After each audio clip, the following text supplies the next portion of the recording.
Bonjour et j'espère que vous allez très bien. Alors, dans cette vidéo, nous allons voir comment utiliser le nœud qu'on appelle Corner of Vertex. Donc, si vous ne le connaissez pas, ça y est justement là.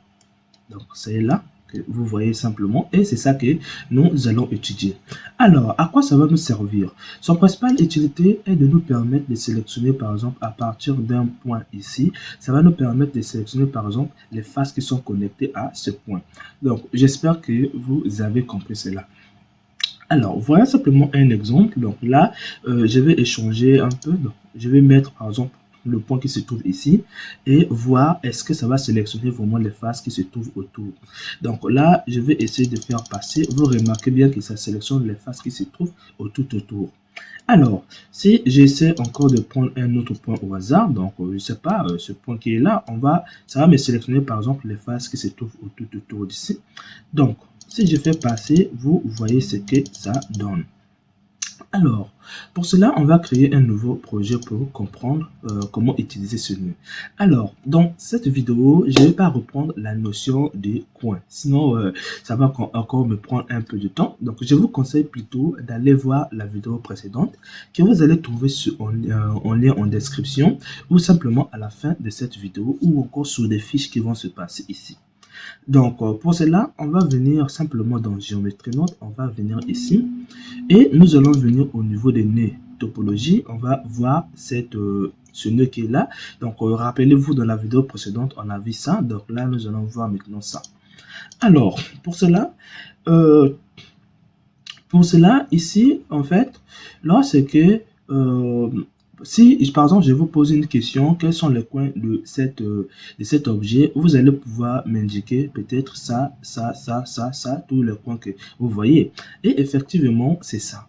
Alors, donc, c'est ici que vous allez indiquer, par exemple, le coin auquel vous voulez récupérer une face. Donc, si, par exemple, j'ai fait ce coin-là, ça va sûrement me donner cette face, cette face, cette face. Mais attention, quand je dis que ça va me donner une face, c'est juste une manière de vous faire comprendre les choses. À vrai dire, ça ne nous donne pas une face, mais plutôt les coins de ces faces. Donc, j'espère que vous me comprenez. Ça veut dire quoi? Si je passe en edit mode ici, vous avez le point là. En fait, ce point là existe en même temps sur cette face et cette face. Donc, comprenez-le comme ça. Mais ne vous dites pas que ça existe en même temps. Dites-vous que ce point là est présent sur cette face et cette face et cette face. Donc, du coup, lorsque vous allez pouvoir indiquer le point là ici, ça va vous donner, en fait, ça va vous donner le même point, mais dans chaque face maintenant. Donc, j'espère que vous me comprenez. Alors, si vous n'avez pas compris, moi, j'insiste de voir la vidéo précédente pour que vous compreniez un peu c'est quoi les coins. Donc, souvent, les gens vont confondre les coins et des vertex. Donc, j'espère que vous me comprenez. Alors, la première des choses, avant d'utiliser ce nœud, nous allons faire quoi? Nous allons poser, par exemple, un point sur ce point et un autre point sur des faces auxquelles ça va nous sélectionner. Donc, la première des choses, on va transformer notre géométrie en point. Donc, on va mettre simplement le point sur notre objet. Donc, vous venez, vous prenez Mesh to point, ici, on met ici. Alors, on va quitter Mode Audit. Là, on ne voit pas notre objet. Donc, du coup, nous allons faire en même temps voir notre objet. Donc, vous allez venir dans Géométrie, prendre le nœud qu'on appelle Joint Géométrie et on met comme ça. Donc là, on a nos objets. Maintenant, on va d'abord faire une sélection. Bon, ça ne va pas automatiquement nous donner une sélection. Dites-vous que ce nœud qui est là vous donne une information et non une sélection. Donc, pour cela, on va créer une sélection pour justement tester comment on peut le placer. Donc, on va venir prendre le nœud qu'on appelle index ici et vous allez venir prendre le nœud comparaison. Donc là, je veux le mettre ici. Mettez bien ici intègre pour ne pas avoir le nombre à virgule. On va mettre ça sur sélection.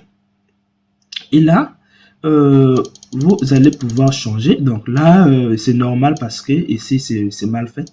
Donc, vous allez prendre égal. Je vais commencer par 0 et là vous voyez bien comment ça déplace les points. Donc ça sélectionne les points. En fait, les nombres que nous sommes en train de faire ici, ça représente simplement les points auxquels on est en train de sélectionner. Alors, revenons par exemple au numéro 0. On sait bien que le point là, c'est le numéro 0. Donc, pour cela, on va venir l'indiquer sur ce nœud qui est là. Okay, le point là, on veut l'indiquer ici, mais on va pas indiquer le point, mais plutôt son numéro. Donc, pour cela, vous allez venir ici dans Input, on va prendre le integer, on va mettre ici. Donc, lorsque j'ai mis 0, en fait, j'ai justement indiqué ce point qui est là. Et ce nœud va me remettre le fait que les points là existent sur cette face, va me donner un point. Le même point va me donner ça sur cette face, va me donner le même point sur cette face, le même point sur cette face. Alors, une fois que je vais avoir les mêmes points sur chacune des faces, c'est que maintenant, je vais essayer de faire, c'est de simplement voir est-ce que vraiment ça a sélectionné les points en question. Donc, pour voir un peu comment se comporte cette sortie, on va mettre ça ici pour que ça puisse fonctionner comme une sélection. On va mettre ici. Et là, si vous essayez de changer, bizarrement, ça se comporte un peu bizarrement. Ça, ce n'est qu'un problème du fait que vous utilisez mal les domaines. Donc, on va venir ici changer de domaine. On va prendre point parce que quoi? Ici, vous voyez bien index dans le domaine de coin. Index, coin. Donc ici aussi, on doit indiquer coin. Alors, quand on change ici, rien ne change. Ne vous inquiétez pas, c'est parce que ces 3 points, en fait, c'est parce que ce qui sort ici, eux tous se trouvent au même endroit. Donc, du coup, vous ne pouvez pas constater les changements. Mais sachez que ces points-là se trouvent au même endroit. Alors, une fois qu'on sait que ça se trouve au même endroit, on va maintenant essayer de voir est-ce qu'on peut sélectionner les faces qui se trouvent tout autour. Alors, rien de plus difficile pour sélectionner les faces qui se trouvent tout autour. Vous allez venir dans Mesh Topologie, vous prenez le nœud qu'on appelle Face of Corner, ici. Donc, ici, à partir des coins des faces, vous pouvez sélectionner la face en question. Donc, je vais le mettre ici, et là, ça va nous rembourser. Et là, bizarrement, si vous changez, vous remarquez bien, ça se comporte de manière un peu bizarre. Ne vous inquiétez pas parce que ici, vous avez index face. On compare les index, mais ici, on est en index face. Donc, vous allez venir ici indiquer maintenant face. Et là, on sait bien que sur le coin là, on va maintenant changer pour voir est-ce que ça sélectionne. Vous voyez très bien que ça sélectionne les faces en question.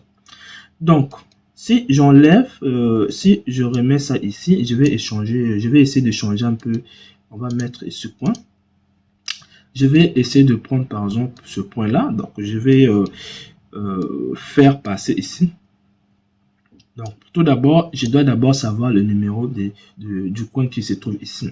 Donc, je vais essayer de faire passer jusqu'à tomber sur ce point. Ok. Donc, bizarrement, il y a 11 et 12 ou quoi? Ok, donc c'est 11. On voit bien que le numéro de ce point c'est 11 parce que quand je reviens, ce n'est plus ça. Donc, c'est 11. Alors, je vais indiquer maintenant ce point sur l'entrée ici et je vais le mettre ici. Et là, donc je vais le mettre ici. Si vous changez, donc ce n'est pas ce point-là. Donc, en temps normal, le même point, en fait, les 3 points doivent se trouver sur le point en question que vous sélectionnez. Donc, on va essayer de voir un peu. Donc, c'est là. Donc, c'est le numéro 5 plutôt. Alors, une fois qu'on a fait, on a sélectionné, si vous faites passer, vous n'allez rien remarquer. C'est parce que nos 3 points ou encore les points qui sont donnés sur cette sortie se trouvent au même endroit. Alors, pour faire ça, maintenant, on va sélectionner les faces qui se trouvent autour. Rien de plus difficile. On va faire comme ça. Prendre le nœud là, mettre ici. Et là, on va essayer de prendre ça, mettre sur face. Donc là, on va maintenant faire passer au niveau du nœud là. Donc, c'est plutôt au niveau de ce nœud. Et là, vous remarquez bien que ça sélectionne moins les faces qui se trouvent autour. Donc, je ne sais pas en quel moment ça vous sera vraiment utile. Je ne sais pas, mais au moins, vous avez vu comment l'utiliser.